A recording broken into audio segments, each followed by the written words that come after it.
It's with great sadness that I have to tell you that we're struggling to be able to put the music on tonight. So, hello and welcome to the 1542nd edition of Wellingborough Talking Newspaper. Your readers tonight are Eleanor Williams, Sarah Gilmore standing in for Mary Traxton, Barry Fletcher and Vic Wilson, strangely enough, who's also the presenter. Your engineer is Simon Turner, and the news was compiled and edited by Mary Traxton.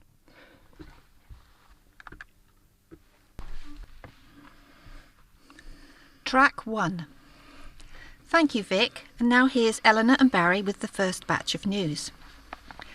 Flags are flying across the county as the public shows their pride in those putting their lives on the line for the country during Armed Forces Week. Flag-raising ceremonies were held in honour of serving soldiers, sailors and airmen and women at public meetings including Swanspool House, Wellingborough, Kettering Council offices and Corby Cube yesterday, marking the lead-up to Armed Forces Day, AFD, on Saturday. Richard Foster, County Manager for the Royal British Legion, said, "It's really a time to reflect on the armed forces, not to dwell on death, but just to say we have got some good armed forces. They are good guys and girls, and it's to raise a hat to them."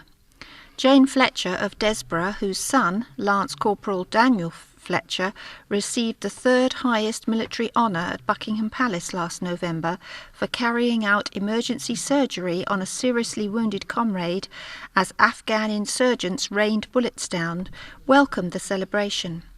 Mrs. Fletcher said, "It's very valuable. They appreciate it because it means people are thinking about what they are doing." Pupils from All Saints, Friars and Park Junior Schools and uniformed cadets from Wellingborough School watched solemnly as Wellingborough Mayor Bhupendra Patel raised the Armed Forces flag yesterday. Councillor Patel said, "Armed Forces Day is a day when the whole nation is invited to show support for the military community, both serving and retired, at home and abroad. It is a time to recognise the enormous contribution made to our country by the men and women who make up the Armed Forces community, from currently serving troops to service families and from veterans to cadets." The Royal British Legion will hold a ceremony at Kettering War Memorial in Sheep Street at 11 a.m. on Saturday.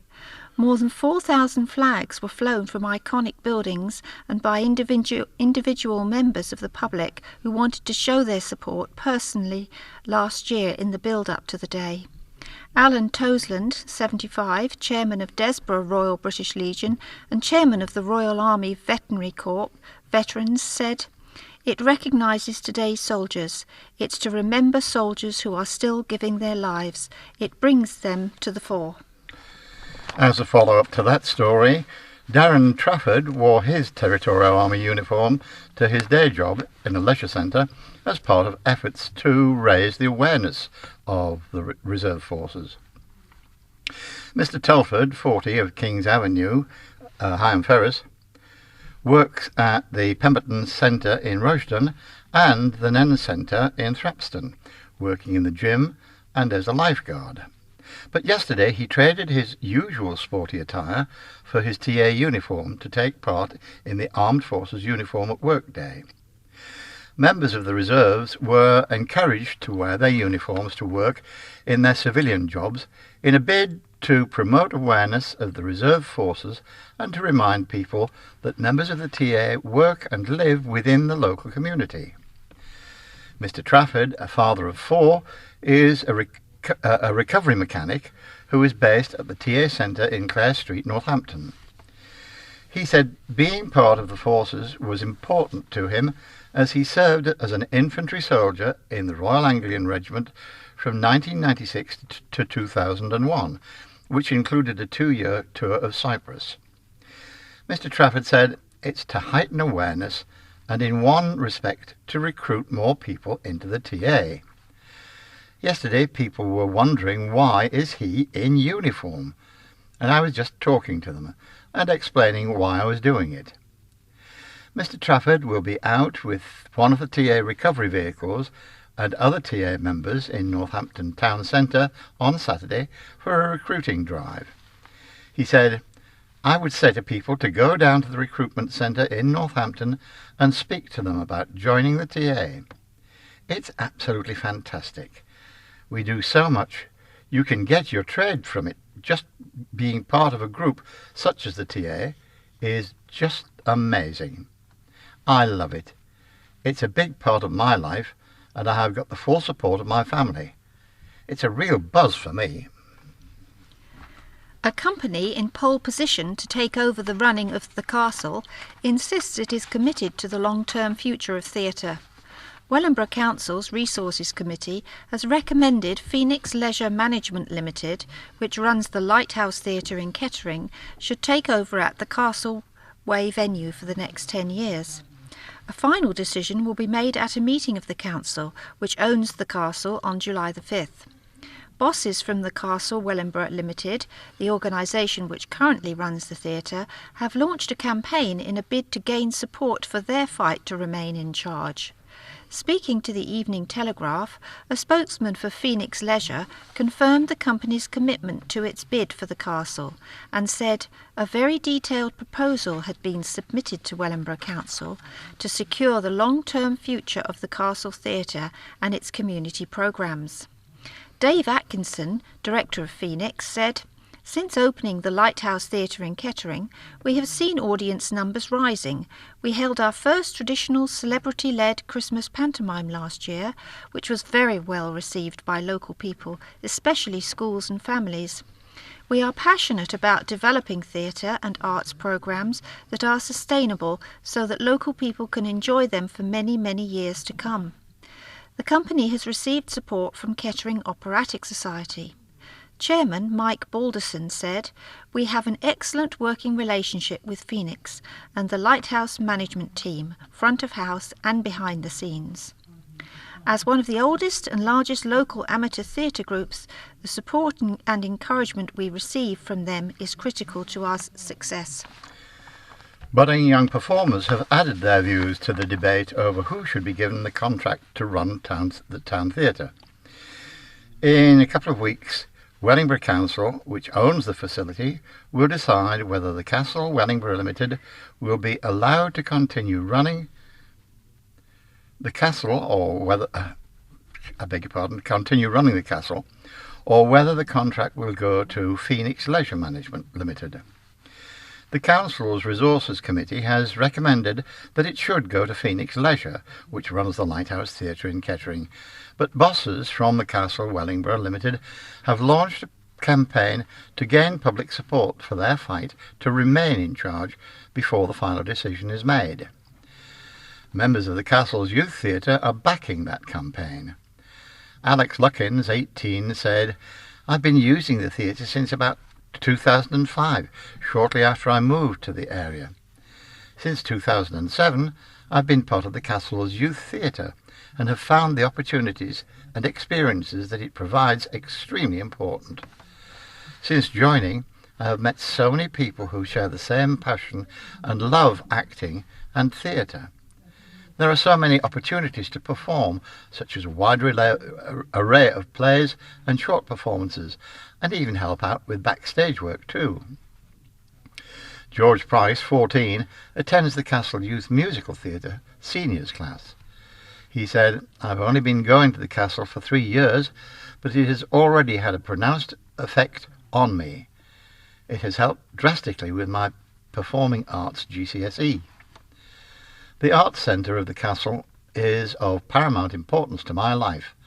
I spend so much time there that if I didn't have it, I would not know what to do with myself. If I didn't do drama at the Castle, then I'd just be wasting my time on television or something non-productive." Phone lines will be opened on Monday for people to vote for a project to help disabled people and people with learning disabilities to win a £60,000 lottery jackpot. The Wellingborough Volunteer Bureau's Welly Planters project is in the final 6 of the Anglia Region's Jubilee People's Millions contest, which is being held to mark the Queen's Diamond Jubilee. If the Welly Planters project wins, it will provide gardening support for older people and disabled members of the community who have difficulties tending to their own gardens. Staff from the Volunteer Bureau are appealing for people to vote for their scheme on Monday once the phone lines have opened. Denise Taylor, Wellingborough Volunteer Bureau Centre Manager, said, "Please support your local community by voting for us. The number will be sent to us on Monday at 9 a.m. and the phone lines are open 9 a.m. until midnight. People can vote up to 10 times from any one number at a cost of 11p per landline call, but mobiles may be more. We are going to scatter the number as far as we can. It will be cascaded by email, it will be on our buses, and we will be printing off 5,000 leaflets, which we will be distributing around the town and borough on Monday. The number will also be in some town shops and will be a part of a Wellingborough Volunteer Bureau window display. People can phone our office 01933 276 933 or pop in to get the number. It will also be on our website. A film to support the Wellingborough project has also been shown on ITV's Anglia News. The competition will take place across the week. There are 4 £60,000 awards up for grabs in the region, 1 award for each night. And a little more depressing news. A total of 20 people have lost their jobs after a haulage firm went into liquidation. ACK Haulage, which was based on the Hinnock Road industrial estate in Woodeston, went into liquidation earlier this month. The company ended up going into liquidation due to reasons including it losing a key contract, some of the adverse weather over the past 2 years, and the rising cost of fuel. BRI, Business Recovery Insolvency, confirmed Peter Windlet and Rebecca Dacre from its Northampton branch were appointed joint liquidators to the firm on June the 9th. A statement from BRI Business Recovery and Insolvency said, "The company was incorporated in April 1983 and operated a fleet of about 15 vehicles in the haulage industry. The company had employed 20 employees up to the end of March 2011. Most were made redundant while a few sought and gained alternative employment prior to formal redundancy. Reasons for insolvency cited by the director were termination of key storage contract, significant claims for dilapidation from a former landlord, high vehicle maintenance and fuel costs, and adverse weather conditions in 2010-2011. John Warburton of BRI said, "BRI always looks at the recovery of any business and to avoid any terminal process, such as liquidation, where possible.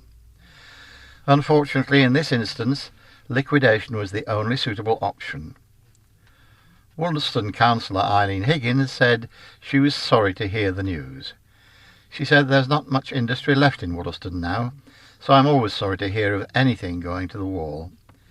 It's another nail in the coffin of our recovery. We have lost most of our industry in Woolston.